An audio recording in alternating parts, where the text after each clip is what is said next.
Yeah, this is great. Well, it's 7:05, so I think I'm going to go ahead and mute everybody and we'll get started. All right, mute all.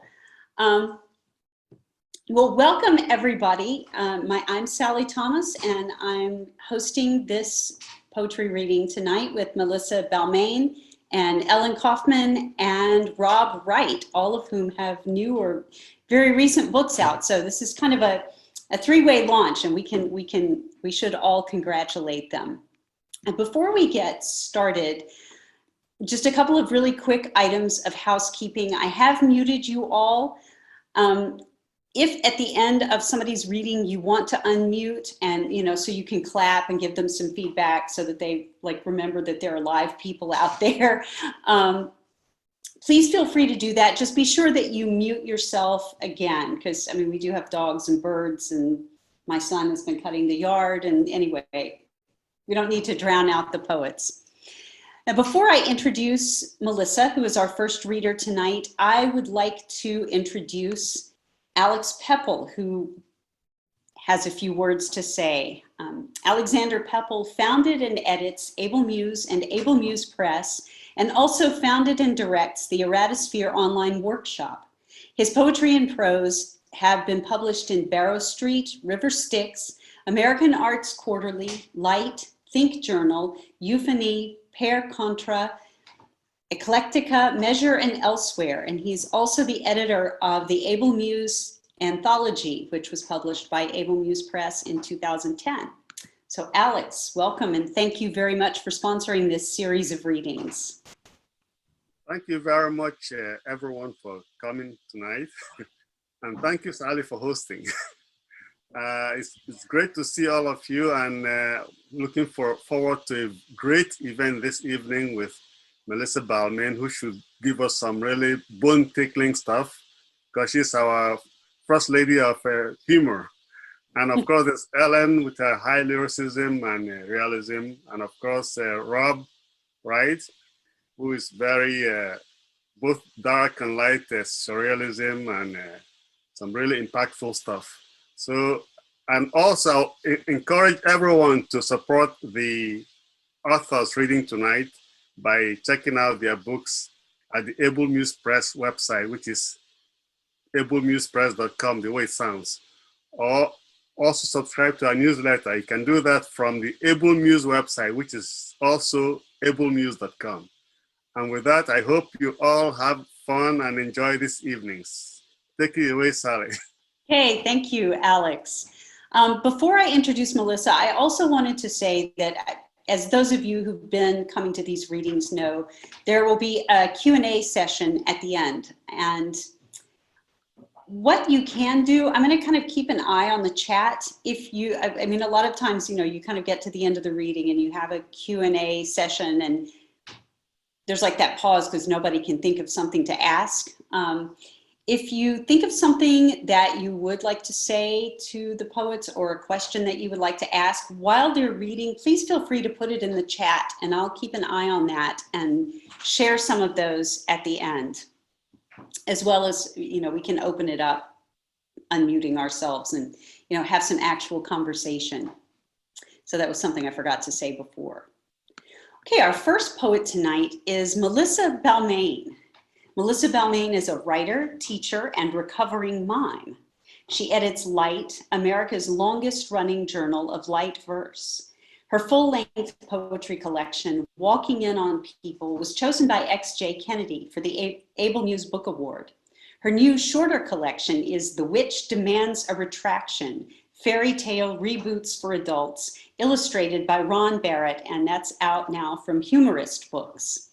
Melissa's poems and prose have appeared in such places as the American Bystander, American Life in Poetry, the Hopkins Review, Lighten Up Online, McSweeney's, The New Yorker, The New York Times, Poetry Daily, Rattle, and The Washington Post.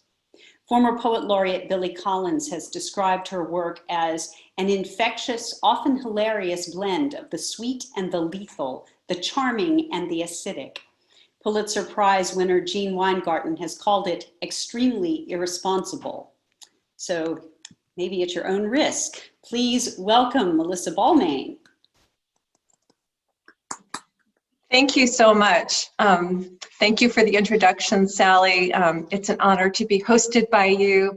And thank you, Alex, for planning this wonderful series of readings, and of course for being the publisher of my first full-length collection. And last, hardly least, it's an honor to be reading with you, Rob and Ellen, tonight, and I am very much looking forward to hearing both of your poems. I'm a big fan of both of your work. So I'm going to start with one poem from Walking In on People. There will be others. And Robin Helwig Larson runs a poetry blog that I encourage you to check out. It's called Form in Formless Times. And this poem is going to be featured there this weekend, I think, and with a little paragraph in which I talk about my fondness for writing persona poems. I'm kind of addicted. The persona of this poem, I think, will be obvious, and it may feel like a familiar situation to any of you who have ever had a baby while also having pets in the house. Fluffy weighs in on the baby. It's hairless as an egg. Why bother petting that? It doesn't purr or groom your leg, and yet you feed the brat. Instead of catching mice, it grapples with its socks. It's never taken my advice to use the litter box. It can't climb up a tree. It can't chase balls of string. It leaves you zero time for me. Barbecue. I think I'm going to move on to the second poem. Sure. You can find Fluffy weighs in on the baby in Walking In on People. So as I mentioned, I like writing persona poems, and I got to indulge this passion quite a bit in my new collection, The Witch Demands a Retraction. There we go. And as you can see in the finer print, these are fairy tale reboots for adults, new from humorous books and illustrated by the wonderful, wonderful Ron Barrett. You may know him as the genius illustrator of Cloudy with a Chance of Meatballs, and many other wonderful things. So I'm going to read 3 poems, I hope, we'll see, from this collection. The first one is Thumbelina Moves On.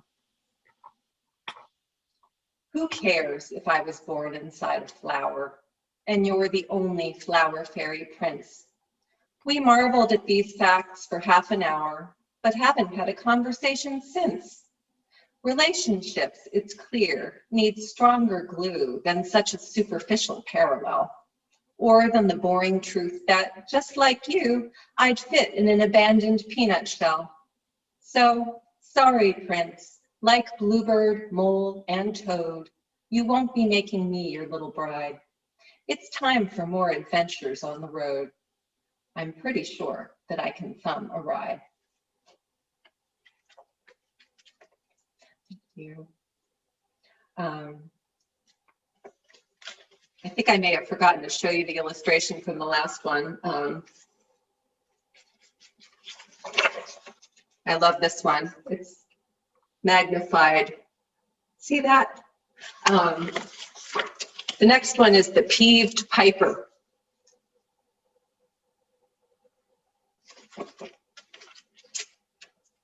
Yes, of course. When the people in Hamlin refused to come up with my pest control fee, I felt used.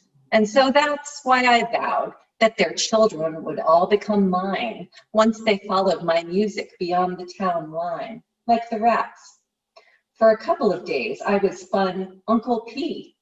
We ate pie, and I whittled each kiddo a wee pipe from wood, as I pitied the daddies and pitied the moms who were missing their sweet little Trixies and Toms. Life was good, till they wouldn't quit piping from midnight to noon, every time the same pitchy and ear-splitting tune. My hair grayed. When I took the brats back, there was not a wet eye, and I knew, as the tanned, rested parents purred, "Hi," I'd been played. Thank you. And now I will attempt to channel my inner Prince Charming.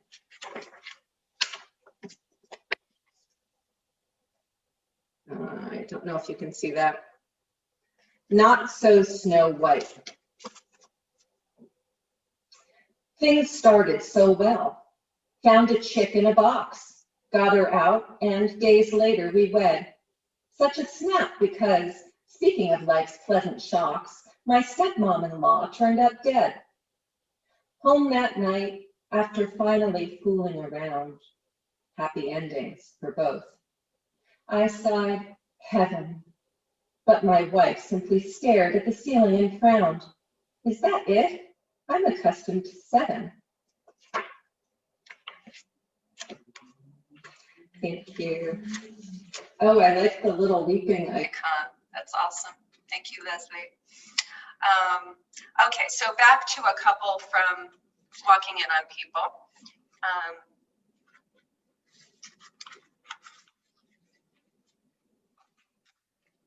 The first is on that ever popular topic of aging. Fit for life. They warm, the transformations subtle. Your boobs will droop, and then your buttle. And all the rest that's blessed about you, tight abs, trim thighs, the bee-stung pout you prize, won't last, and that's the truth. But what you never hear them mention is how your flair for condescension to tighter, trimmer, younger women, just watch that bimbo reeling him in, will never lose the bloom of youth. Thank you. A little shift in tone here. I have a wedding anniversary coming up, so I'm going to get romantic ever so briefly. Love poem. The afternoon we left our first apartment, we scrubbed it down from ceiling to parquet. Who knew the place could smell like lemon muffins? It suddenly seemed nuts to move away. The morning someone bought our station wagon. It gleamed with wax and every piston purred. That car looked like a centerfold and hot rod. Too late, we saw that selling was absurd. And then there was the freshly tuned piano we passed along to neighbors with a wince. We told ourselves we'd find one even better. Instead, we've missed its timbre ever since. So if, God help us, we are ever tempted to ditch our marriage when it's lost its glow, let's give the thing our finest spit and polish and, having learned our lesson, not let go.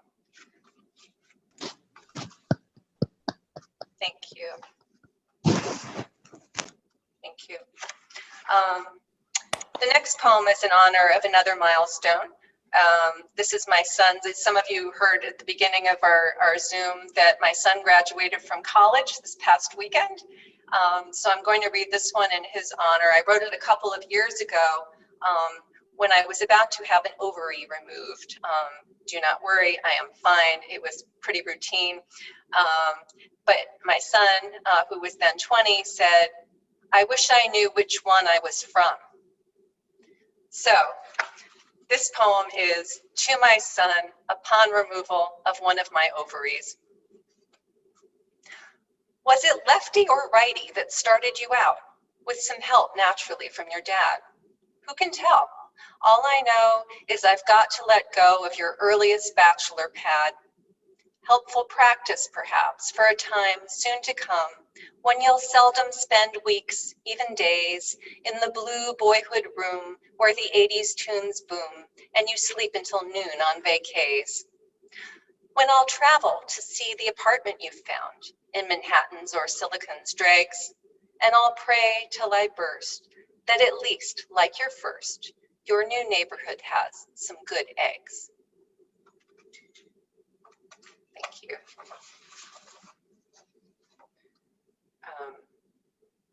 And that poem, by the way, appeared in the wonderful online journal Lighten Up Online. It's sort of the friendly rival overseas of Light, the journal that I edit, and I highly recommend it. The next poem also appeared there. And you know from Love Poem, which I read a couple poems ago, that I love my husband. So now I feel entitled to read something a little snarkier. And this is about that moment when you and your partner have just woken up and you are comparing dreams. And I've been told that I am not unique in being in a relationship where one person consistently has much better dreams than the other one. Morning report for Bill. Again, you dreamed of flying, plus swimming in the deep, with humpback whales you saved from dying. Before you had to leap ashore, a tete-a-tete in Beijing required your clout. So diplomats, Chinese, Tibetan, could finally work things out. And me, you ask? As always, my dreams were super too. I wandered roach-infested hallways, contracted avian flu, then landed someplace, Hades, with men's rooms near and far, but not a single door marked ladies. I had to use a jar. Tonight, love, I'll be ready. Before I snore and drool, I plan to picture something heady, the ocean, green and cool, so that, asleep, I'll paddle where I can watch you pass, astride your humpback's golden saddle, and spear you in the ass. Thank you. Thank you. Hang on. I see I am missing one poem that I need to grab. Okay, so one token sort of political poem. Last year, let's say, for some reason, early November, I started wondering how Satan was getting along. And so I wrote this poem, trying to channel his voice. It's another persona poem.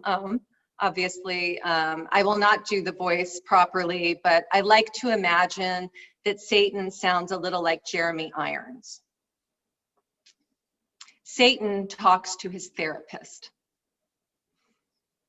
I've had 4 perfect years planned out for ages.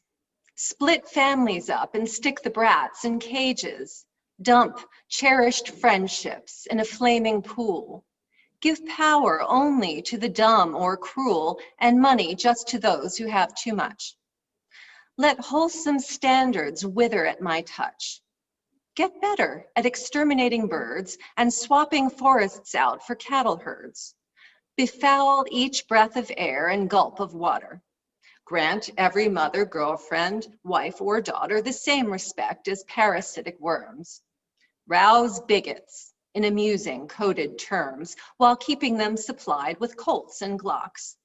Where there's a hen house, guard it with a fox. Spawn loopholes, larceny, and legalese. And, best of all, when there's a new disease, make sure fantastic numbers will be killed. And yet, life isn't fair. I'm unfulfilled. Each time I try to carry out a plan, I'm beaten to it by that blasted man. Each yummy lie I long to spread, he's spread it. At least some people give me all the credit. Thank you. And I'm going to wrap up with 3 poems from the American Bystander. This is a great humor magazine. It's in print. They also have an online offshoot called the American Bystander's Quarantine Cavalcade. I think 1 or 2 of these appeared there. One was in the print version. Oh, well, actually, one is in their very new print version. So pandemic-themed poems. And I'm going to begin with one that represents a situation that is still somewhat ongoing. I hope it won't be an issue for very long. But it was inspired by a quote in the Wall Street Journal a few months ago, which said, "Many families are now grappling with whether, when, and how to open their pandemic quarantine bubbles to additional people." And so with apologies to Christopher Marlowe, I wrote, "The Sheltering Suburbanite to Her Neighbor." Come live with me inside my bubble. Our cozy and exclusive club'll share real, not Zoomed or FaceTimed meals. Plus, if the ease of it appeals, we'll work around supply chain glitches by pooling all our greatest riches. My yeast can now be yours as well, my Charmin, Clorox, and Purell. And we'll take walks, no longer shouting the way we had to when each outing meant trying for a heart-to-heart while eardrums struggled yards apart. And I'll divide my sourdough starter, and you will generously barter your sewing skills. I'd love a cute new mask and tailored hazmat suit. It just makes sense that we should weather this crisis cautiously together. Now free at last to hug hello, we'll meet each day for Morning Joe. We'll gossip while our kids are playing. I'll paint your nails. What's that you're saying? A nail salon? You went at 3? Stay the fuck away from me. I am noticing that it's getting rather late. Sally, should I cut this short since we know with the Zoom bombing and all? You know, if you wanted to read like one more, or if you're feeling like you're ready to wrap it up, I mean, we probably do need to move forward a little bit. I think I can wrap it up because I really don't want to cut in too much into other people's time given the Zoom bombing again. But thank you all so much. Thank you for sticking with it despite everything. Right, you guys can unmute if you'd like to clap. I just want to add, Melissa, Yay, Melissa. Yay. Oh, hi, Tony. Yay. Thank you. Thank you for coming. What I call Okay. grace under Yay. pressure, Lisa. Yeah. Grace under pressure. Well, same back at you. Everyone just stuck it out, despite all those awful words none of us have ever heard before. Yeah. And you know. Great. Okay, I'm going to mute everybody again so that we can move on. Let's see. Ellen will want to unmute herself in just a second. Ellen Kaufman is our next reader tonight. Ellen's new poetry collection, Double Parked with Tosca, was just released by Able Muse Press on May 14th, so 5 days ago. So this really is a launch for Ellen. Her first collection, House Music, was a finalist for the Able Muse Book Award and came out from Able Muse in 2013. Twice a McDowell Fellow, she has published poems in Beloit Poetry Journal, Carolina Quarterly, Epoch, Hampton Sydney Poetry Review, The New Yorker, Poetry Northwest, Salamander, Shenandoah, Southwest Review, where she was the recipient of the Morton Marr Prize, the Yale Review, and elsewhere. She holds MFA and MSLS degrees from Columbia. Until recently, she was employed as a law librarian in New York City. So, Ellen, we're really looking forward to you read. Everybody, let's welcome Ellen Kaufman. Thank you. Thanks, Sally. Can everyone hear me? Yes. Okay. Thanks, Sally. Thanks for that introduction. And thanks so much for hosting tonight. And of course, to everybody, my fellow readers, Melissa and Rob and Karina, who arranged the reading. And of course, Alex, who I'm so pleased to meet finally after all these years. And to all of you who have zoomed in, and if somebody Zoom bombs me, I think I'm going to have to stop. But I'm going to read from this beautiful new book. Alex designed the cover, Double Parked with Tosca, that just came out. And I just want to say that Alex designed it, but the image is by the artist Elise Engler, who I happen to know from grade school, and who also lives across the street from me. And this is part of her series, 100 Days on Broadway. So I'm coming to you now from 107th Street near Broadway. And I'm going to start with 3 bird poems. The first 2 take place in Central Park, which you may know is kind of a gathering place for migrating birds. And this was about a situation, a time when lots of different kinds of owls all came at the same time to Central Park, and they were very visible because it was winter and everybody was going and looking at them and talking about them. So this is called So many owls. A sudden influx of awesome Strigidae. Strigidae, by the way, is the species that most owls belong to.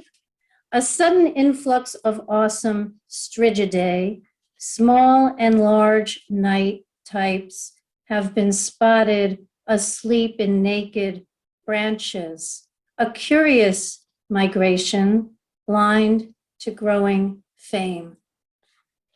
Some names: Saw-Whet, the tiny one, and Bard. A screech was photographed inside a cherry cloud of exploded cardinal, and one great horned was seen dozing outside the zoo. A bumper crop of mice, perhaps, or paucity of prey elsewhere, some territorial disruption or dispute has brought them here to multiply on devices and in the imagination as they disappear from Earth. Omens of anything, bright eyes, unlit, parked on the winter porch of hawk and falcon. Silently they gather disciples.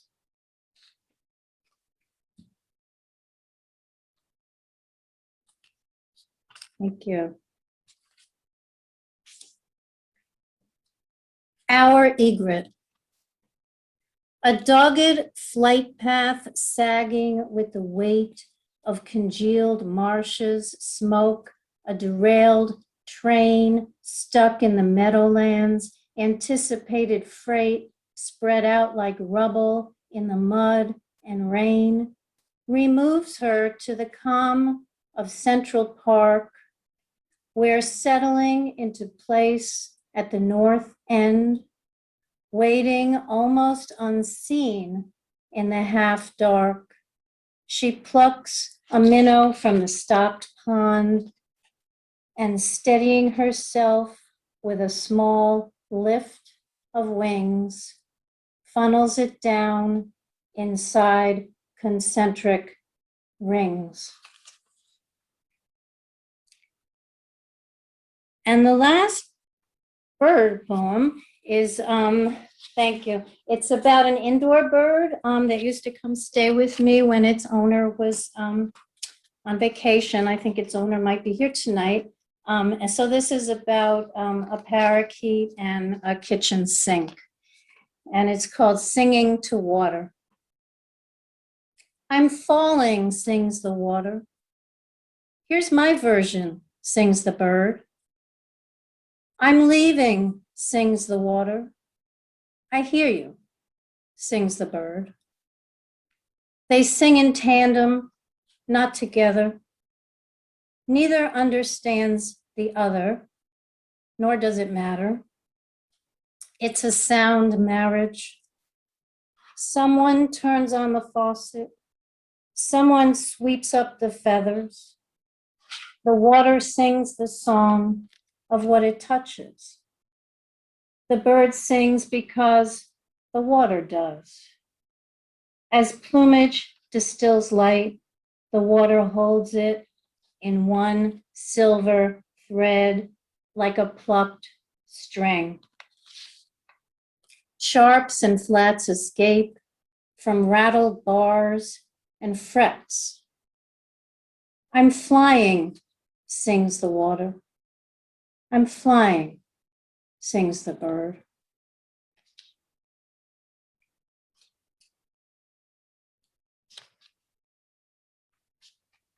I'm just going to read, this is called Audiology, and it was supposed to be a crown of sonnets, but it's actually, I think, about half a crown, and I'm only going to read the first two.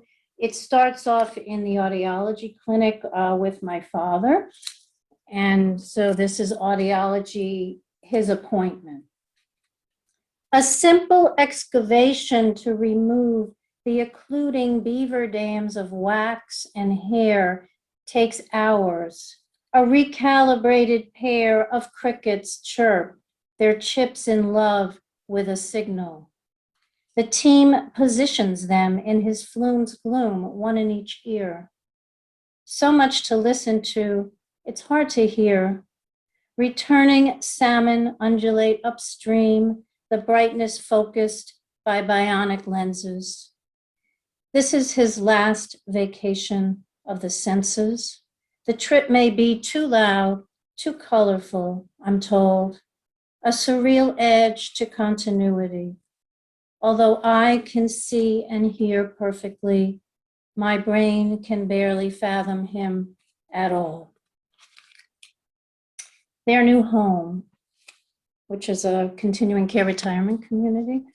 My brain can barely fathom him at all. After the usual hug, he fades away, but when I wake him, he wants me to stay, so I do. He perks up in the dining hall among familiar faces at the shared table. The food's not bad. It's a community. Some still work, drive, head for the city. Others are swallowed by the lower level, but temporarily the rest can hope. Upstairs, absence is noted. Subdued chagrin drops like a fork. You have to leave it there. Waffles are eaten by the ones who dare. The brains converse while spooning it all in. Most would prefer to die in their sleep. Okay, and that's enough of that.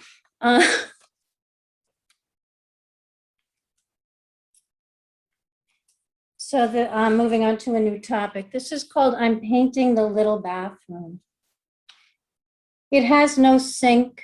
It's like a closet with a window and a toilet, around which grew a thicket of paint cans, aging wine, decor magazines, and catalogs announcing expired sales. You can't avoid the walls, which look like veined retinas where the paint has separated. I scrape each groove out with a nail and wipe it with a fingerful of spackle. Then sand it smooth enough to hide behind a layer of white dove. Finally, I apply the viscous skin that holds the outside in. Welcome to my bright little space where I have hung a mirror for a face. What is produced here will mostly disappear, and yet it is with some satisfaction that I survey my work of white on white as if it were a painting by Ryman or Reinhardt, squinting at the continuity of wall and ceiling from which the light keeps falling, a shade composed of red and green and other colors that aren't seen, and a diagram that lives inside of me, if upside down and backward, actually. How are we doing on time, Sally? I have 3 more. I mean, it's about 7:41, so, I mean. Okay. I'll just keep going. Okay. Okay, this is a very short villanelle with very short lines. It's called Taken. I was young. I wasn't afraid. I was in love with poetry, and he just wanted to get laid. He waged a bet. I weighed the odds. His take would be me. A long shot. Unafraid, I bet to win, and then I paid with something he called destiny because he wanted to get laid. You wonder why I played, knowing the game. Fuck me, I should have been afraid. The island was remote. I stayed a week waiting for the ferry. He was a deity, so he got laid. And I got rage to trade for nausea when I left by sea with hate, not love, afraid of me. And he got laid. Okay, so 2 more. They're not too long. One is the title poem. which takes place in the car while listening to the simulcast of the Metropolitan Opera. But in my mind, this poem has to do with our last administration. It's called Double Parked with Tosca.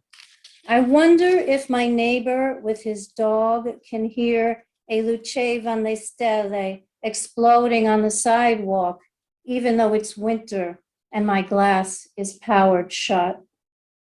Someone is leaving. Someone waits for the space. Every minute is a rat race. Every evening is a rat fest. The rats chew out the wires from the bellies of the cars. Our poison makes them tipsy. They bleed to death inside. They eat their young. According to the announcer, we are in Act 3, the final act. Mario, the artist, loves Tosca, the singer, and she loves him back. A powerful psychopath will destroy their future. Mario will be shot and Tosca will jump. That will be that. When art and love turn bad, for the powerless and evil wins, then it is time to sing. Now everyone is done. Everyone is clapping. My glass is empty of Puccini. I toast him anyway, hoot softly for the stars as my blinkers flash red on a small mountain of trash recently sprinkled with dog urine beneath which the rats keep singing. Thank you. And I just wanted to end with this poem. It's something new about, I wrote it about COVID as we experienced it here in this apartment building. And I certainly hope we're on our way out with this. This is called Air. Because she has no audience but us, our resident flutist summons us to a short recital on the stairwell each night at 7:10. The stairwell, unlike Avery Fisher Hall, is an acoustically perfect concert hall. It has 15 balconies called landings. Perched hermetically on our landings, we listen hard. She speaks to us from 4. First, she'll play Telemann's Fantasia number 4 for flute. After that will be a Paganini caprice. Some may associate Paganini with the violin or the guitar, but not the flute. All of these pieces were transcribed for flute. Speedy arpeggios stand in for chords. Our lives are strange without the chords. Familiar intervals have lost their point, except as sirens or bars on graphs that point to either resolution or disaster. We are the hope and we are the disaster. Beneath the fire extinguisher and exit lights, removed from the sirens and flashing lights outside, I hear each sharp intake of air. Now she's playing Takamitsu's Air for solo flute for what it is, a note that summons other notes, a note that circles and repeats endangered breath. Tears and applause, a note, a breath, reverse themselves and make us feel alive inside the narrow spaces where we live. Thank you.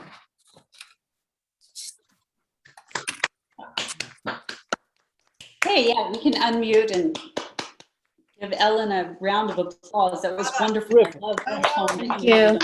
Thank you very much. Terrific. Okay. Now, this is great. Thanks so much, Ellen. And I'm going to mute everybody again now so that we can move on.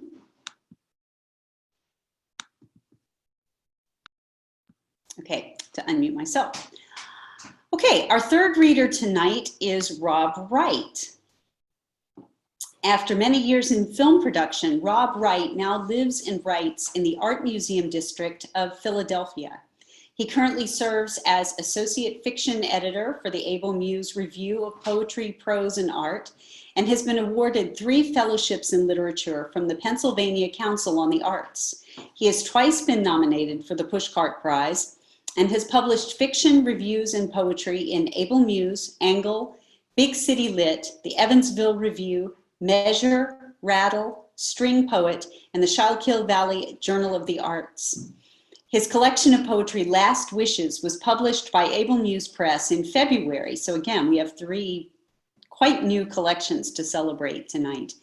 He recently was awarded the Frost Farm Prize for metrical poetry and was honored to give a reading at the home of Robert Frost in Derry, New Hampshire. So many congratulations, Rob, on all of these achievements. And we're looking forward to hearing you.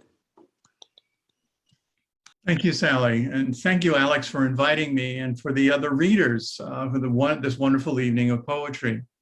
My poetry is really mostly about memory and observation. And I was trained as a visual artist, and so I'll begin. She asked if I could talk about my past, so I replied, where I grew up, the mines were working still, and trucks roared down the narrow roads and heaved cinders into ditches, ferns, and weeds. The mines were then big craters where the earth was scraped away and heaped on barren hills all night and every night, and I could feel the dull vibration pulsing through the floor as giant shovels chewed through clay and slate. Before my time, the mines were shafts and holes. A friend found rusted miner's lamps inside a shed his uncle kept for garden tools.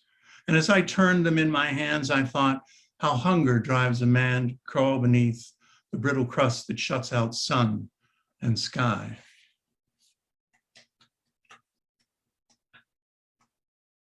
This is Somerset, 1972. I treated my old boots with paraffin. And as I turned the seams above a flame, I watched the leather soak in melting wax, like dried up earth absorbing summer rain. But rather than preventing muck and sleet from seeping through, the treated leather picked up marl dug out from pits along the banks of rivers dammed by ice and melting snow. I found work in a factory that spring, and there the wax absorbed hot burls of chrome spit out from lathes and tight taps on late night shifts. Then, walking home alone, I liked to watch the leather glitter as I passed the girls who posed in great vapor light on chain-link streets.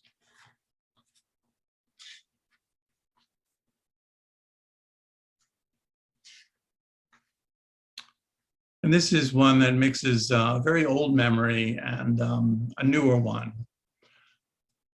To the horse on Queen Lane.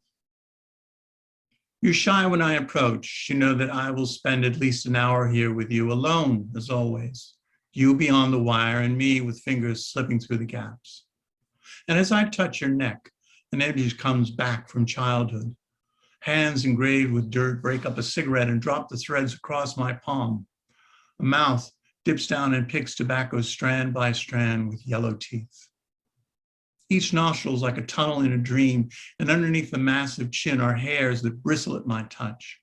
A man whose face is lost to memory now lifts me up above the fence to touch the coarse, dry mane, the muscled neck, and then the image fades.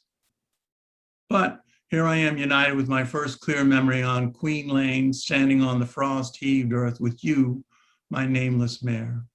You thrust your muzzle deep into my hand and snap up cigarettes that I've broken there.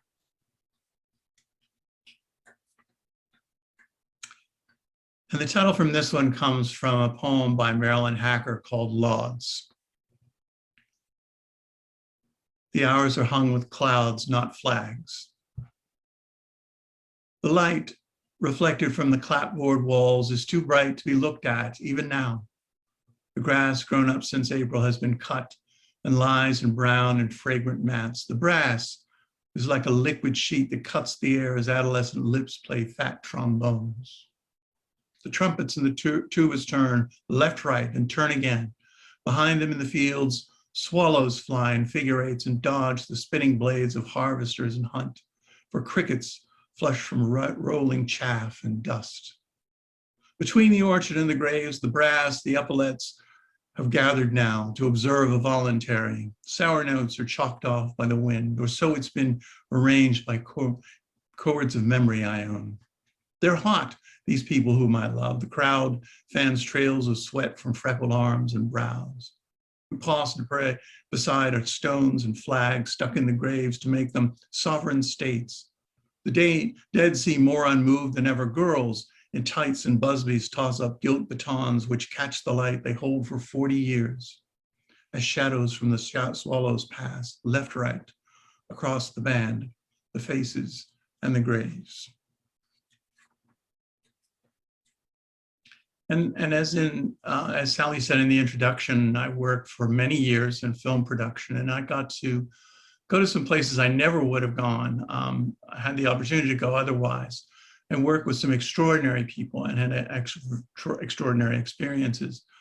I've retired from that, and many of these places, although I'll never visit them again, I still hold in my memory. And this poem is about that. Past imperfect. Never again will I cross bridges named for queens as snow settles on the spreading slicks stretched out on the Danube's flow. I didn't know it was the last time, why would I? But that I would never return and never again sit in a cafe's steam while raincoats, shiny as tinseled trees, pass by windows, fogged by breath, as strolling smokers pause to share a light. Never again will I sip liquor distilled from artichokes and feel warmth flow back into my fingers as I watched fox-faced girls gripped hands, pink and flushed across the table. One in tears, the other speaking old words brought over the Caucasus, which, to my untutored ear, mimicked the cadence of peasants fiddling. Never again will I walk the gravel roads of humpback hills of Panama with mats of decayed flowers heavy in my lungs. Frogs croak together as if cued by a blind concertmaster in such absolute blackness, the stars look like a backdrop pricked by a crew of immortal stagehands. I stood beneath the dome and realized its beautiful indifference as it inched, cog by cog on its nightly arc. I laughed or cried. I can't remember which. And I was trained as a photographer, and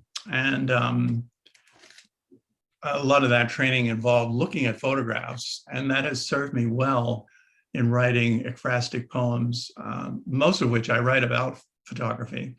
And this is one of those. Photographed W.H. Auden, 1972. The light is from 3/4 back and hard. It's not flattering to a face that's lined and made heavy from the years of drink and smoke. His skin, in fact, is remarkably like stone that's weathered on an outcrop or a ledge. And that's a fact remarkable because he'd once written poetry in praise of limestone that had softened into forms resembling human arms and legs and sex on which some naked boys had come to play and make a show of bodies young and fresh. But limestone makes, I think he noted then, a landscape that is feminine in form, like mother, were his words. I'm now convinced this poem's real beauty comes from need instead of observation. And his face is more like weathered stone than any boy's. A face that's not a mask, but is a place that ruin is projected on, and pain has burrowed hard beneath the softened points of flesh and muscle and the web of nerves that move and breathe beneath the hardened skin.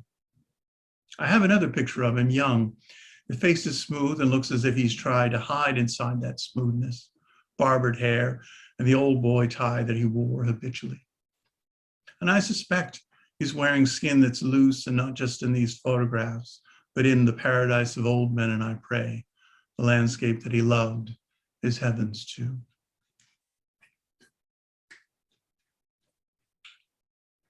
And this is, as I hope will be obvious, was written in honor of one of Philadelphia's favorite sons.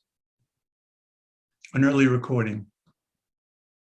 The couple sitting next to me who've strung their headsets into laptops aren't aware that in the dark above them speakers play recordings of John Coltrane's Fat Belled Horn. He burns through good bait while Red Gardner Garland's vamps his modes around the sticks of Philly Joe, and hi-hats past Ron Carter. Take me home. Like other customers, I've sealed myself against the rawness of experience behind these observations boxed in words. And so I close my eyes and through the smoke watch derby lights spin gels of blue and green, polished brass and ebony reflect the faces of the customers who watch a man blow through his tenor southern light that's pitiless in August, cottonwoods, stand in sharp relief against the rows of houses jacked on pilings, stoked with blood. And I'd like to, if I can, read a couple of new pieces. Like many of us, instead of looking out, I've been looking in. And the loss of family has been very much a part of my life these 6 months since December. As you'll see, a field guide to spirits. The sound of ghosts is not dry, never a scratching or a shuffling on stairs, but rather a deep breath a house draws in, profound. Children hear it while fighting sleep, or in the midst of play, listening as radios in kitchens drone above the chop of knives and mowers travel back and forth on lawns. Inside, the house is tensed. There's no settling of plaster, no sound of wings. Wooden stairs don't ease. It's the anticipation before the strike, the moment before air parts from a hurled stone, its absence, the thing that was and is no longer, the sound of forgotten keys of age confusion. Those hours when life's been squeezed from winter, its lost possibility, the arrival that never happened.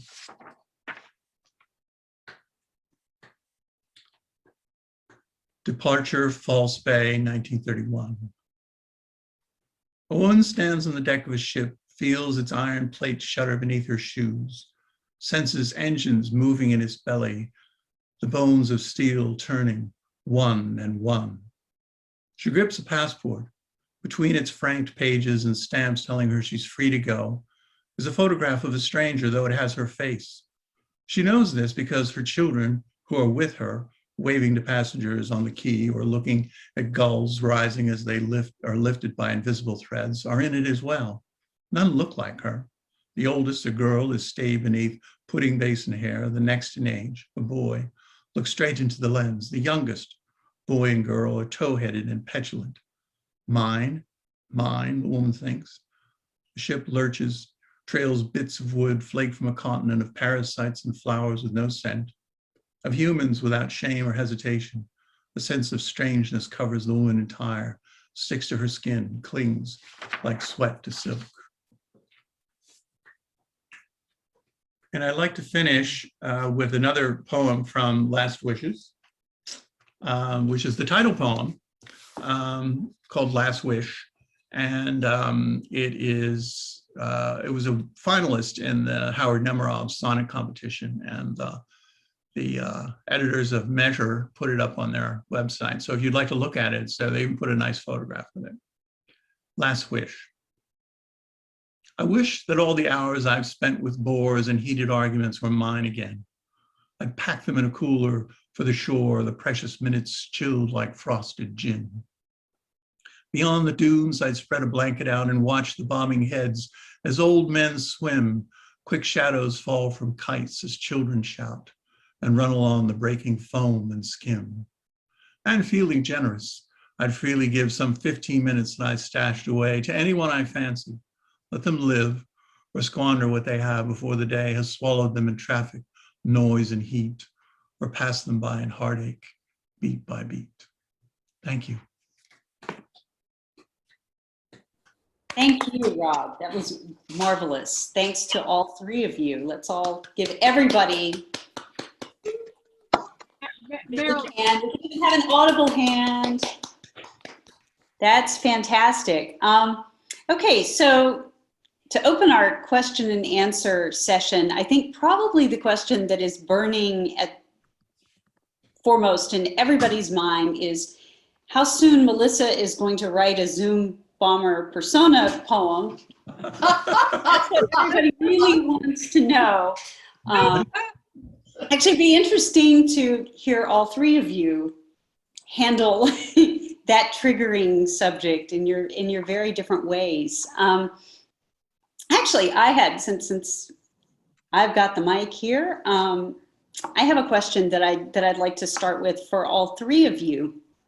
It's always fascinating to listen to poets read and talk about their work, and I was really struck by the way each of you framed the poem that you were about to read, in terms of whatever it was that triggered that poem, that, the triggering subject, whether it was a memory, an experience, something in the news, whatever. And I guess what I would be interested in hearing each of you talk a little bit about is how, essentially your process. How do you get from that triggering subject to the finished poem, which is obviously its own thing and has its own life apart from that subject? And what role, since you're all formal poets, working in form, what role form has in taking you from that initial epiphany of whatever triggered the poem to the kinds of epiphanies that take you actually through the process of writing the poem?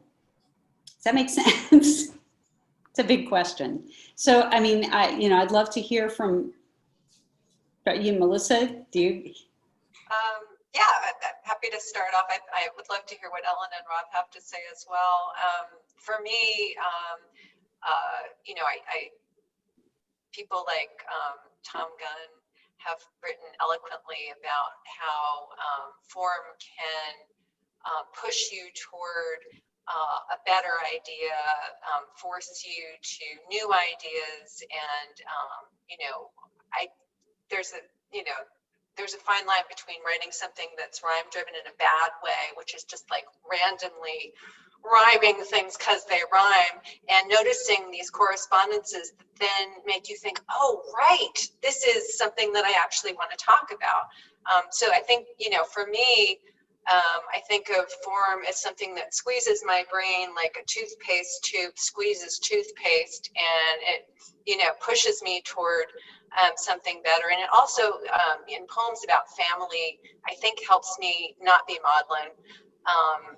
And I find that to quote Rena Espaillat, the tighter, to paraphrase her, the tighter the box you put me in, the happier I am. And I think the happier my readers will be, because I, give myself often something more complicated, a more complicated form when I'm writing something personal. You're nodding. Does that happen to you too, Sally? Oh, yeah. This is totally resonating. This is great. Yeah. It probably does with a lot of people, but yeah. I would love to hear what Ellen and Rob have to say about this.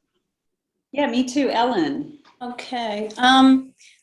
Well, I start with bits and pieces, and then I revise and I revise and I revise, and I kind of work with it. And I think that I don't really start with a particular form that I want to use.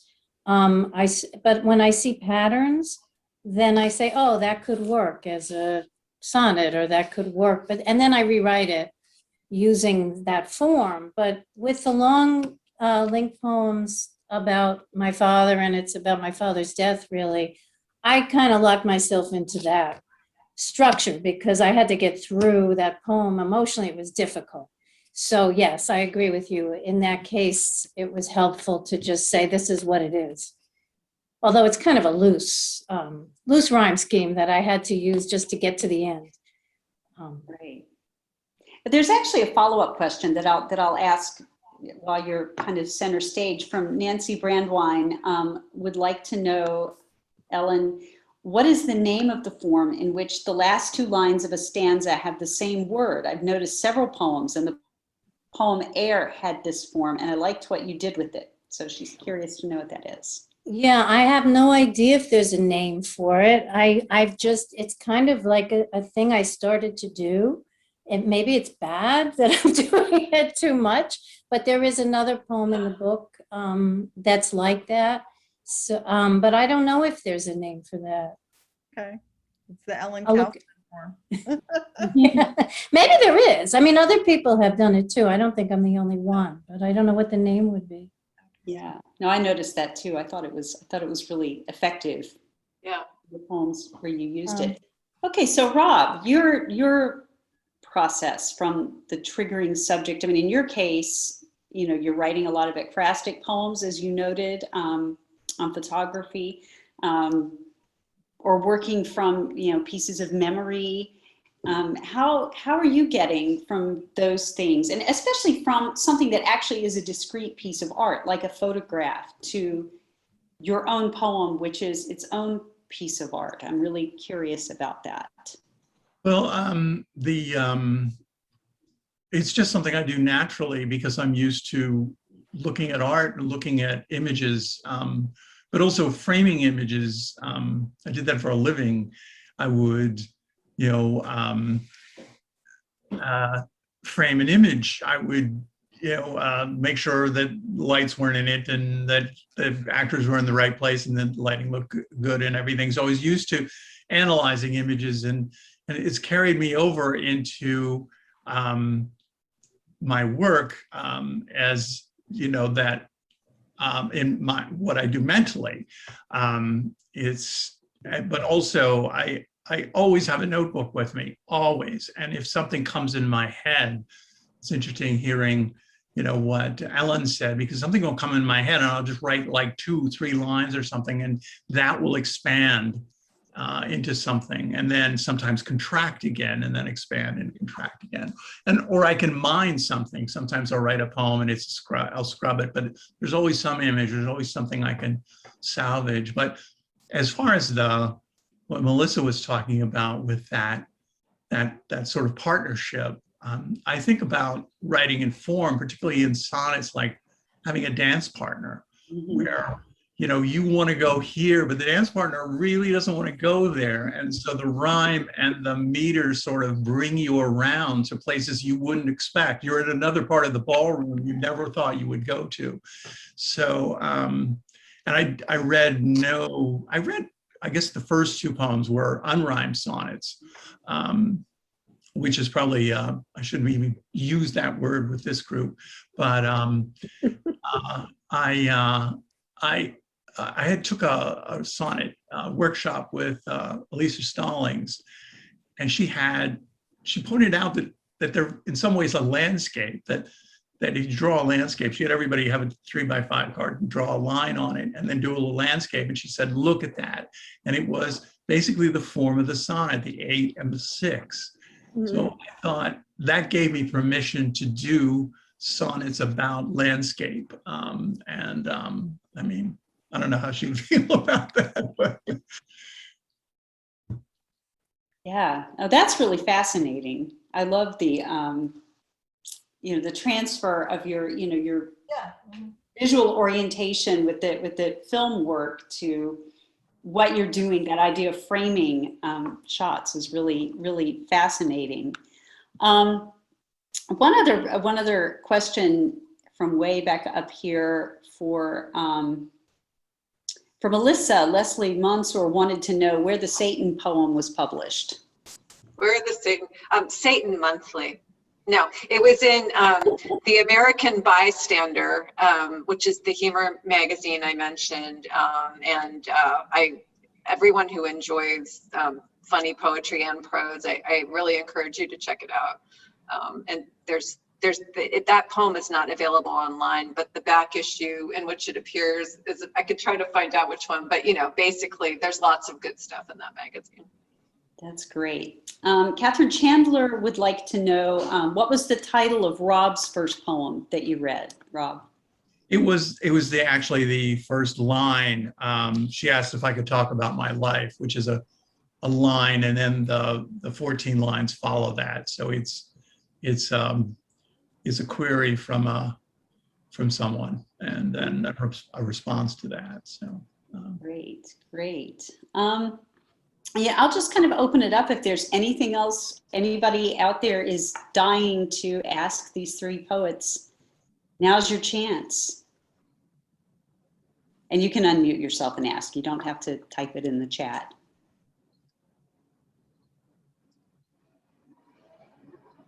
Wonderful reading from all 3 poets. I'm so gratified that I was here to see them and hear them. Thank you for coming, Marilyn. Yeah, thank you. It was terrific. It was terrific. All three.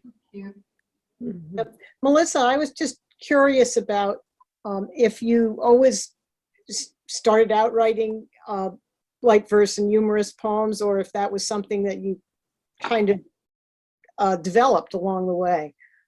I've always tended to write stuff in that vein. I think the gateway drug for me was writing song parodies when I was a kid. Okay. Yeah. And then poetic parodies. But yeah, I mean, as you know, I have like, you saw a little bit of the range, but I tend to gravitate toward comic perspectives. Yeah. Yeah. I'd say serious comedy, good comedy. Thank you. Yeah, I mean, I do think that comedy for me is often the best way to talk about serious things. And maybe it's my way of getting people to listen to me talk about serious things. I feel like I have to entertain a little while they do it. I don't know. So thank you. Thank you for asking. Great, that's great. Well, why don't we give everybody one last round of applause? Thank you, all of you, for coming. Great to see so many people tonight. Thank you. Thank you, Ellen and Rob. I just want to say I really, really enjoyed your readings. I didn't have time to type it, but I wanted to get that in there. Yes. I concur. Reading, thank you all. And reading under terrible conditions for you really came back.